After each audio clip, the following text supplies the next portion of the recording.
padakamalang. We'll read. Yeah. When one's intelligence, mind, faith, and refuge are all fixed in the Supreme, then one becomes fully cleansed of misgivings through complete knowledge, and thus proceeds straight on the path of liberation. The humble sage sees with equal vision a learned and gentle Brahmin, a cow, an elephant, a dog, and a dog-eater, or outcast. Those whose minds are established in sameness and equanimity have already conquered the conditions of birth and death. They are flawless like Brahman, and as such they are already situated in Brahman. A person who neither rejoices upon achieving something pleasant, nor laments upon obtaining something unpleasant, who is self-intelligent, unbewildered, and who knows the science of God, is to be understood as already situated in transcendence.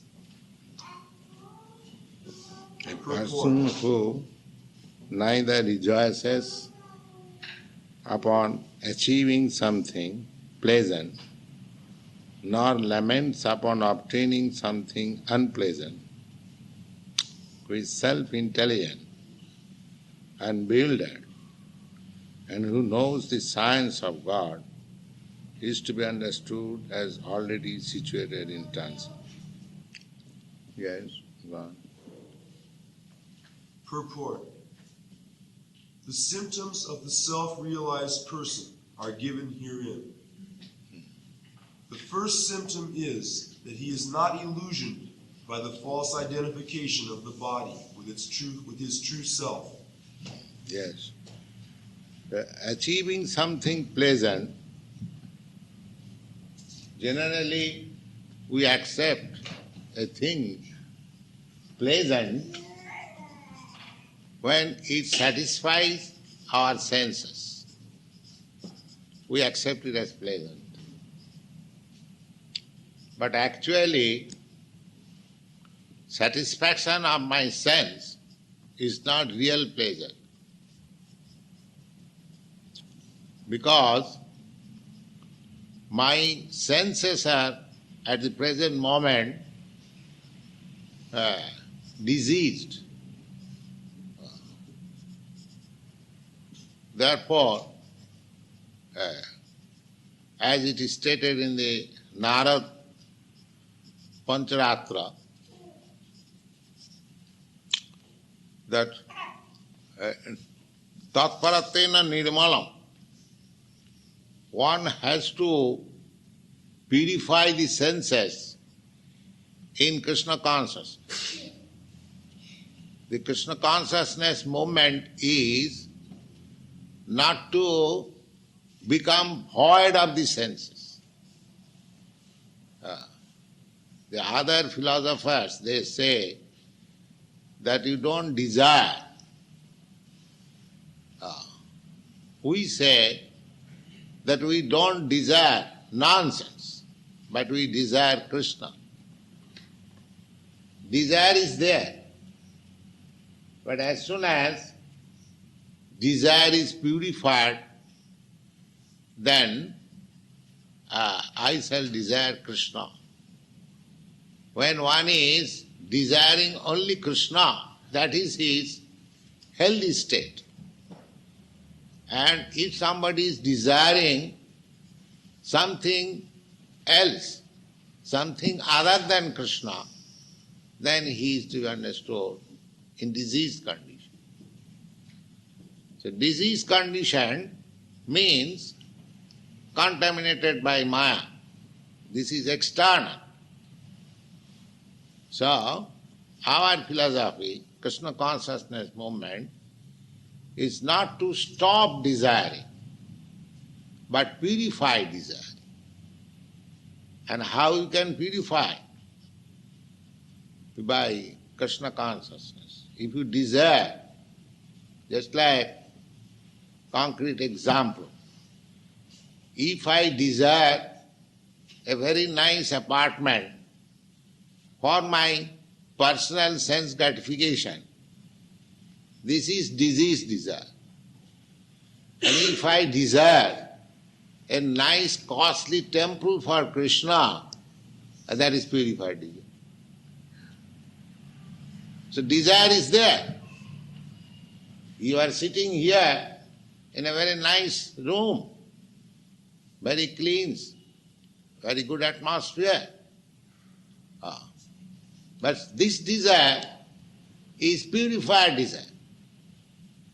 And if you require similar room for your sense gratification, that is impure desire.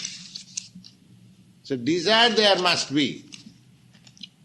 But when it is desired for Krishna, it is purified desire. And when it is desired for non-Krishna, then it is impurified.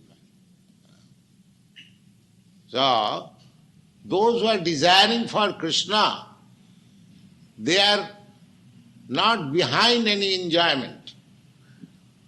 They are rather in perfect enjoyment. These Krishna conscious students, they are desiring for Krishna nice prasadam, so they are not bereft. Practically they are enjoying. But it is Krishnaized. Therefore, everything is becoming purified. This is the science. How it is? Now it is said here that who is self-intelligent, unbewildered, and who knows the science of God. How do you know the science of God? The same example, that this finger, when it is in healthy condition, it serves the whole body. When it is not in healthy condition, it cannot serve. Similarly, we are part and parcel of God or Krishna. When we are engaged in transcendental loving service of God, that is our healthy condition. That is our natural condition. That is our situation in Brahma. Aham Brahmasmi. This is self-realization. Just like this finger, if it thinks, I am finger of this body, my duty is to serve this whole body. This is healthy stage. Similarly, when you are fully convinced that I am part and parcel of God,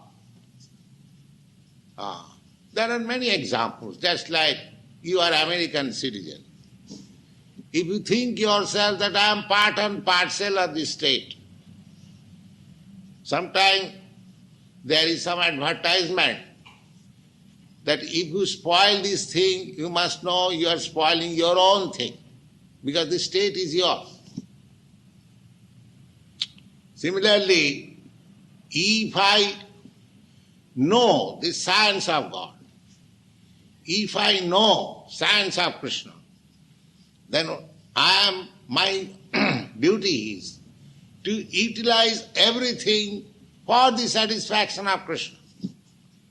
Just like the same citizen who is conscious that I am part and parcel of this state, I shall see that everything is nicely done for the interest of the state. In communist state, they are very much strict. In other state, they are not so much strict. But in communist state, if you go a little against the state, you are immediately punished. So this is real knowledge of science of God, that I am part and parcel of God. So my duty is that everything is nicely done, everything is nicely preserved, everything is nicely utilized for the service of God. That is the knowledge of science of God. I am personally, of course, in your country, there is no water supply hydrant on the street. But in India, there is a system on big roads. There are water supply hydrant, because there are many poor men who cannot provide water supply pipes in their house. They take from the street. So, when I was passing, that is, I do not know why, that is my habit. If I see that the water tap is open, I immediately close it. I do not like that the water is wasted. You see? Because I think that the government is spending so much money for supplying water, and this water is unnecessarily being lost.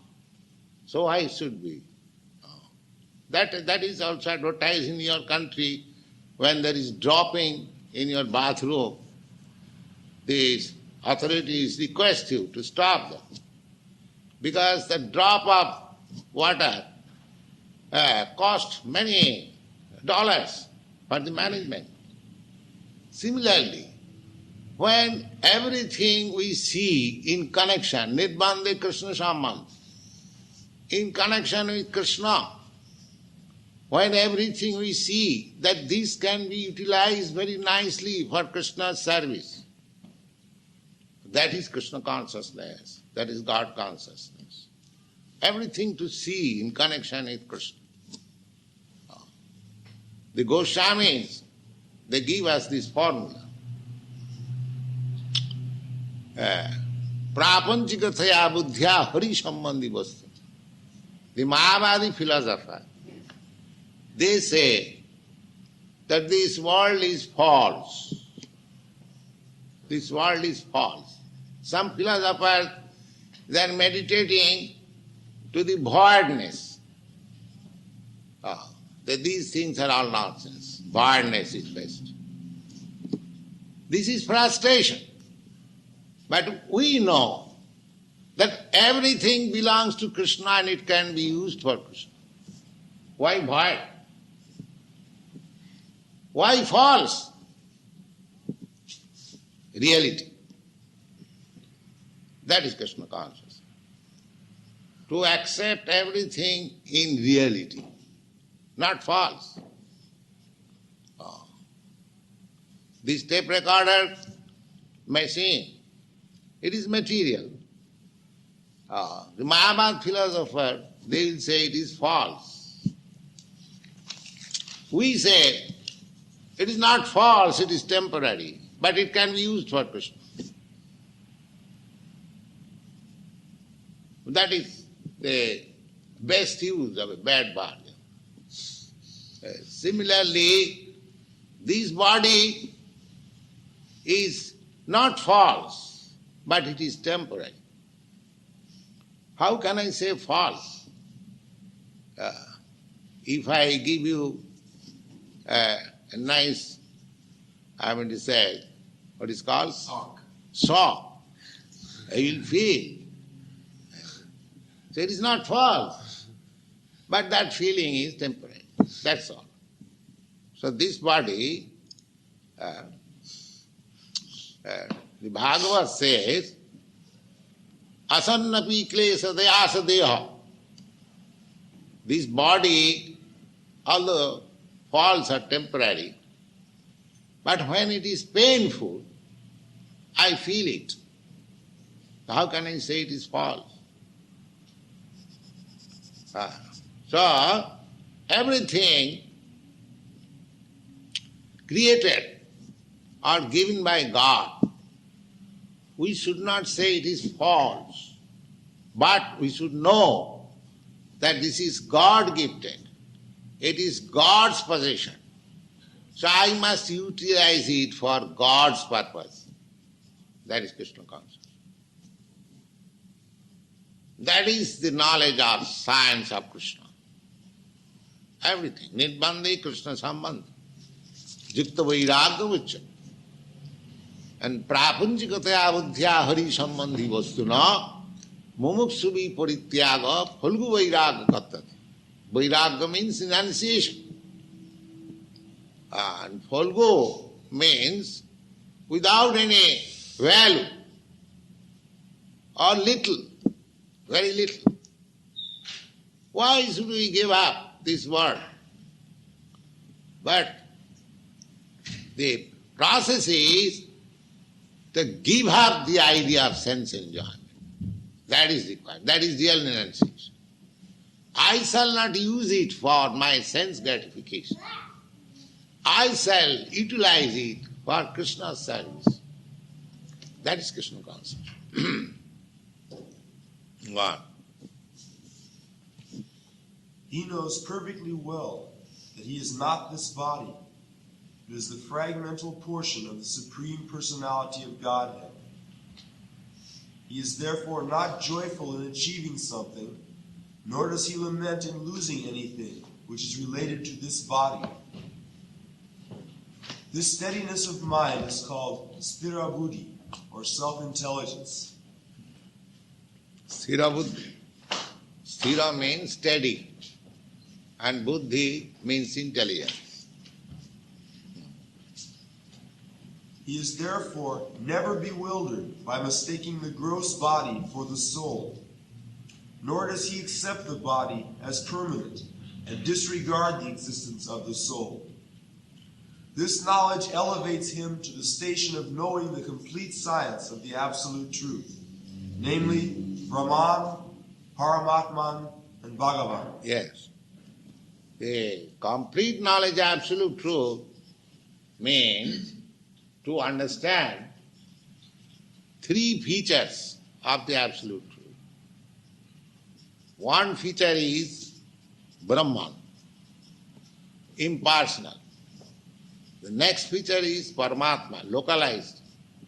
And the next feature is Bhagavan, the Supreme Personality of God. When one understands these three features of the absolute truth very perfectly, then he is in complete knowledge of the science of God. Brahmeti Paramatmati Bhagavaniti Sabdati. In the Srimad Bhagavatam, it is said that human life is meant for inquiring the absolute truth. And the next verse, the absolute truth is explained. Vadanti tat tattavidas satyam. Those who are in knowledge of the absolute truth, they say, absolute truth, that thing which is non-dual. Non-dual. And that absolute truth is known in three phases. What is that? Brahma, Paramatma and Bhagavan. There is no difference between Brahma and Paramatma or Bhagavan, the same thing. The same example again, just like the sun sign, the sun disk, and the sun god within the sun disk. They are the same thing, light. But there is difference of degrees. The light and temperature which you feel in the sun sign is different from the light and temperature in the sun disk. And the light and temperature in the sun disk is different from the light and temperature of the sun god. But they are all light. Similarly, absolute truth is one, light. But there are degrees. If you become attached to impersonal Brahma, you simply enjoy the eternity feature of the absolute truth. If you simply try to understand the super soul by meditation, then you realize the eternity and knowledge aspect of the Absolute Truth. But if you realize the Supreme Personality of Godhead, then you realize eternity, knowledge and bliss. Three things. Because without being connected with Krishna or the Supreme Personality of Godhead, there is no possibility of enjoying transcendental bliss. In the impersonal Brahma, you can remain there eternally. In Paramatma, you can have knowledge, but in Bhagavad, you have eternity, knowledge and transcendental bliss.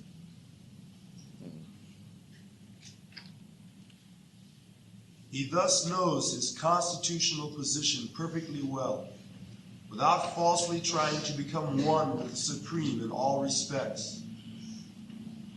This is called Brahman realization, or self-realization. Such steady consciousness is called Krishna consciousness. Wow. Verse 21. Such a liberated person is not attracted to material sense pleasure, but is always in trance, enjoying the pleasure within. In this way, the self-realized person enjoys unlimited happiness, for he concentrates on there is a word, Atmaram, in Sanskrit. Atmaram means one who is satisfied with his self. He is called Atmaram. Because self is the basic principle of this body, the soul. So one who is satisfied with his soul, he is called Atmara, or self-realized person. One who seeks pleasure externally, he is materialist. And one who seeks pleasure internally, he is spiritualist. That is the difference.